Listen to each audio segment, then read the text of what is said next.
আসসালামু আলাইকুম। সুপ্রিয় দর্শক, চলে আসলাম নতুন আরও একটি রেসিপি নিয়ে। আমার আজকের রেসিপিতে থাকছে টাকি মাছের ভর্তা। এই টাকি মাছের ভর্তার রেসিপিটি সবার কাছেই খুব প্রিয়।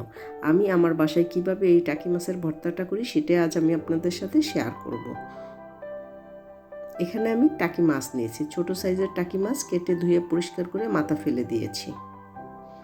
স্বাদমতো লবণ, 1 চা চামচ মরিচের গুঁড়ো, 1/2 চা চামচ হলুদের গুঁড়ো দিয়ে দিলাম। এখন সবগুলো উপকরণ একসাথে খুব ভালো করে হাত দিয়ে মাখিয়ে নিতে হবে। এটাকে মেখে তারপরে 5 মিনিটের জন্য রেস্টে রেখে দেব। 5 মিনিট পর তারপরে চলে যাব চুলায় এটা ভাজতে। চুলায় একটা প্যান বসিয়ে দিয়েছি, পর্যাপ্ত পরিমাণ তেল দিয়ে দিলাম। তেলটা গরম হওয়ার পরে মাছ দিয়ে দিয়েছি। দেখতেই পাচ্ছেন আমার প্যানের কালো প্রলেপটা উঠে গিয়েছে। তো মাছগুলো একে একে বেশ কয়েকটা দিয়ে দিলাম। এখন মাছগুলোকে মিডিয়াম আঁচে নেড়ে চেড়ে ভেজে নিতে হবে। আমি মাছগুলোকে একটু হালকা লালচে করে ভেজে নেব।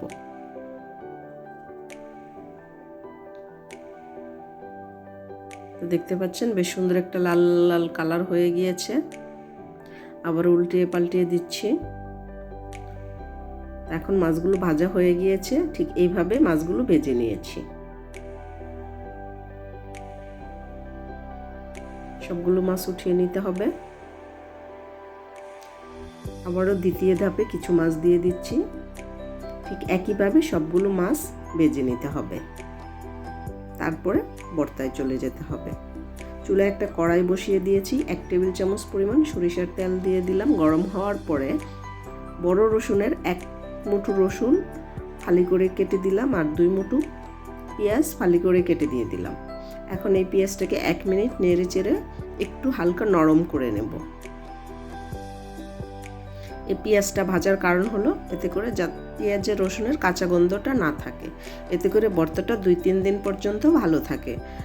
কাঁচা পেঁয়াজের ভর্তাটা খুব তাড়াতাড়ি নষ্ট হয়ে যায়। আর ঝাল অনুযায়ী 1 মুঠো কাঁচামরিচ দিয়ে দিলাম। কাঁচামরিচটা মাঝখান থেকে কেটে টুকরো করে দিয়েছি। আমার এটা ভাজা হয়ে গিয়েছে, এখন এটা আমি নামিয়ে ফেলবো। এখন মাছগুলোকে বেছে নিতে হবে। মাছগুলো বেছে মাছের কাঁটাগুলো ফেলে দিতে হবে।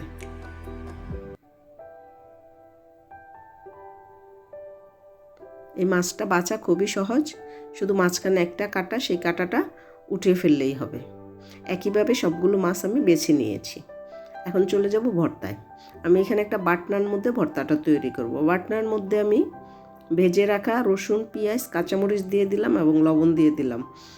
এখন একটা বাটনার সাহায্যে আমি এটাকে ভালো করে ম্যাশ করে নেব।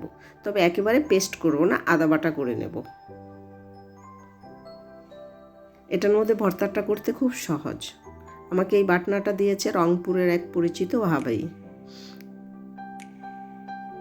দিয়ে দিলাম ধনেপাতা কুচি, 1 মুঠো ধনেপাতা কুচি দিয়েও আবার একটু পেস্ট করে নিলাম।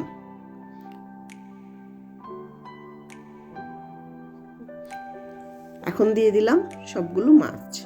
বেছে রাখা মাছগুলো দিয়ে আবারও সেই বাটনার সাহায্যে আমি মাছগুলোকে আস্তে আস্তে একটু ডলে ডলে পিষে নেব। তবে একেবারে পিষে পেস্ট করে ফেলবো না। তো হয়ে গেছে আমার পেশা।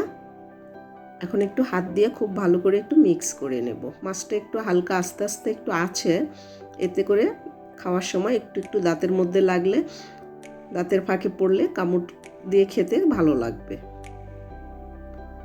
তো দেখার সৌন্দর্যের জন্য আমি একটু ধনেপাতা ছিটিয়ে দিলাম।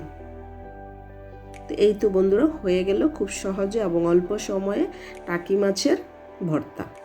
এই ভর্তাটা গরম ভাতের সাথে খেতে খুবই ভালো লাগে এবং আমি যে বানিয়েছি এই ভর্তাটা খুবই টেস্ট হয়েছে। তো আপনারাও এভাবে করে দেখবেন। আল্লাহ হাফেজ।